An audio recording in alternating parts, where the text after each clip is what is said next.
दोस्तों आज से 6 साल पहले भारत के ऊपर पुलवामा के अंदर एक टेररिस्ट अटैक हुआ था और इस टेररिस्ट अटैक में भारत के 40 जवान शहीद हो गए थे।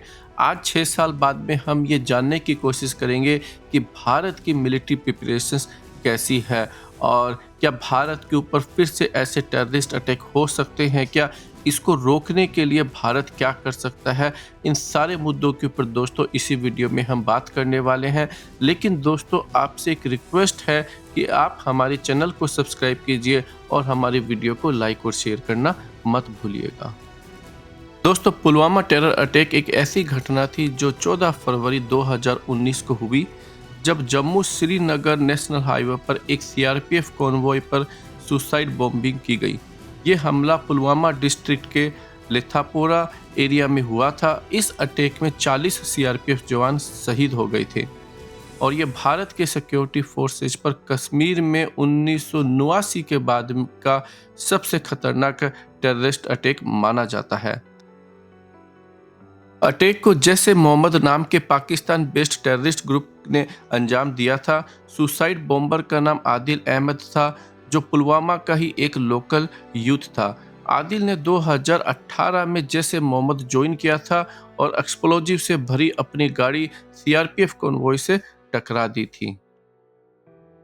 दोस्तों ऐसा नहीं है कि पुलवामा कोई पहला बड़ा टेरर अटैक था और उसके बाद में छोटे और बड़े टेररिस्ट अटैक नहीं हुए हैं, लेकिन पुलवामा से पहले बहुत सारे बड़े टेररिस्ट अटैक भी हुए हैं, जिसके अंदर Uri terror attack, Pathankot airbase station attack, 26/11 Mumbai, Delhi bomb blast, Akshardham terror attack, parliament terror attack और कारगिल वॉर। ये सारे दोस्तों पाकिस्तानी बेस्ड टेररिस्ट कैंप और उनके मिलिट्री और उनके आईएसआई जो उनकी खुफिया एजेंसीज है उनके द्वारा करवाए गए थे। इतने सारे टेररिस्ट अटैक होने के बावजूद भी भारत ने हमेशा डिप्लोमेसी का रास्ता चुना, लेकिन पाकिस्तान अपनी हरकतों से बाज नहीं आया। और इस बार दोस्तों भारत के प्रधानमंत्री थे श्री नरेंद्र मोदी जी, और उन्होंने इस टेरर अटैक का जवाब देने का मन बना लिया और 26 फरवरी 2019 को पाकिस्तान स्थित बालाकोट के अंदर भारत ने एयर स्ट्राइक करके इस टेरर अटैक का जवाब दिया। और उसमें ये कहा जाता है कि जैसे मोहम्मद के बहुत सारे टेररिस्ट उस कैंप में मारे गए थे। दोस्तों अगर आप यहाँ तक हमारा वीडियो देख चुके हैं, आपसे रिक्वेस्ट है कि आप हमारे चैनल को सब्सक्राइब कीजिए।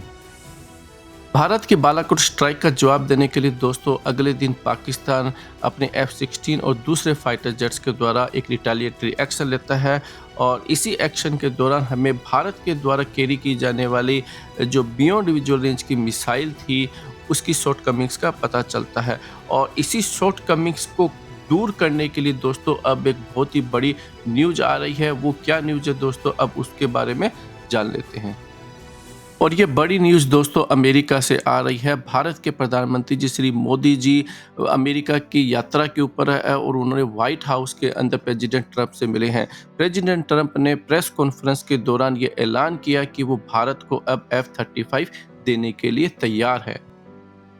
आप सभी जानते हैं दोस्तों F-35 दुनिया का सबसे बढ़िया 5th जनरेशन फाइटर जेट है और ये दुनिया की सबसे बढ़िया, सबसे लंबी रेंज की बियॉन्ड विजुअल रेंज मिसाइल और एयर टू ग्राउंड मिसाइलों से लेस है। ये स्टील्थ टेक्नोलॉजी के मामले में सबसे बढ़िया फाइटर जेट माना जाता है। अगर भारत को ये फाइटर जेट मिलता है तो फिर भारत की एयरफोर्स पाकिस्तान से बहुत आगे निकल जाएगी। इनफैक्ट चाइनीज जो एयरफोर्स है उसको भी बहुत ही अच्छी तरीके से टक्कर दे पाएगी।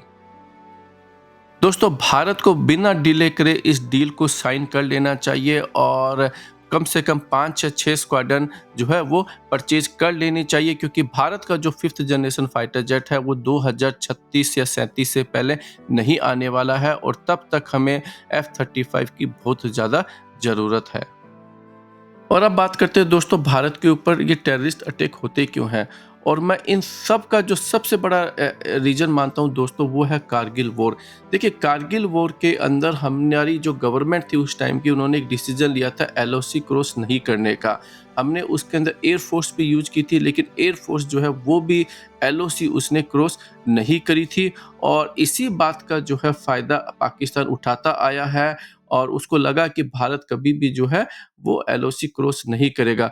उसके बाद में इतने सारे टेररिस्ट अटैक हुए, इवन बालाकोट स्ट्राइक को भी दोस्तों अगर आप देखते हैं तो ये एक सिंबॉलिक अटैक था। भारत ने एक लेवल के बाद में पाकिस्तान को इस पर पनिश नहीं किया, लेकिन मुझे लगता है कि भारत को इसके ऊपर भी थोड़ा ज़्यादा इसके ऊपर बड़ा एक्शन लेना चाहिए था।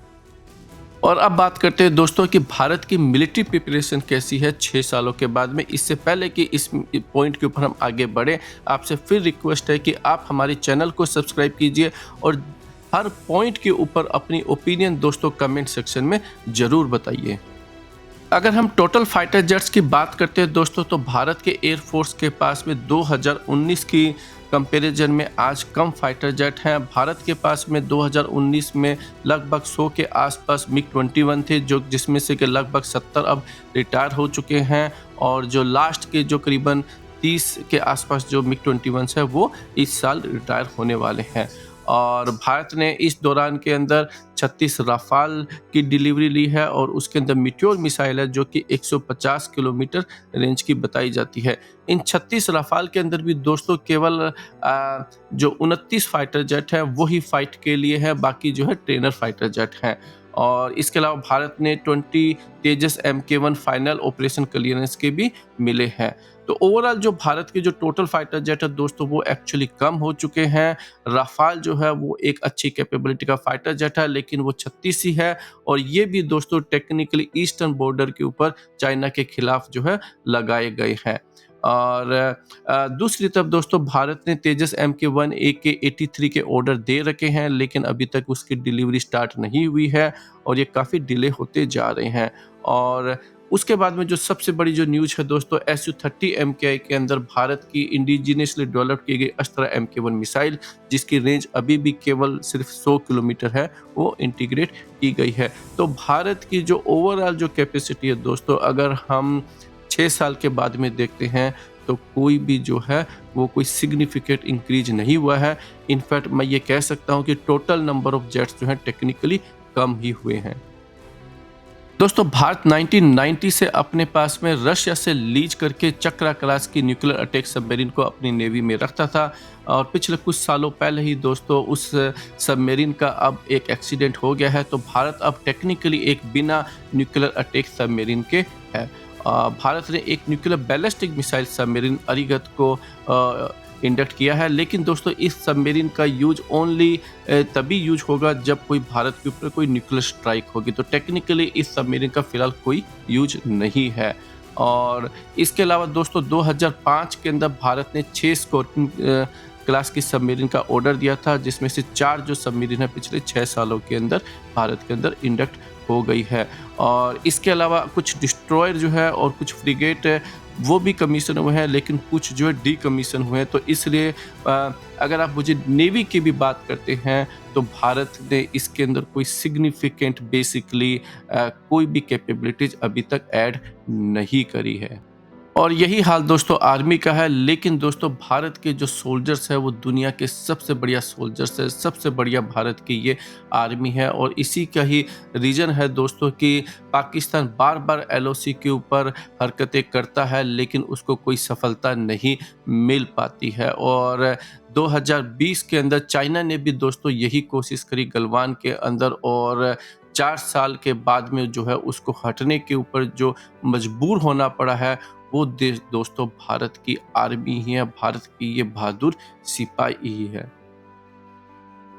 आज के इस वीडियो में दोस्तों इतना ही। आप बताइए आपको ये वीडियो कैसा लगा, अपनी ओपिनियन कमेंट सेक्शन में बताना मत भूलिएगा। आप हमारे चैनल को सब्सक्राइब कीजिए।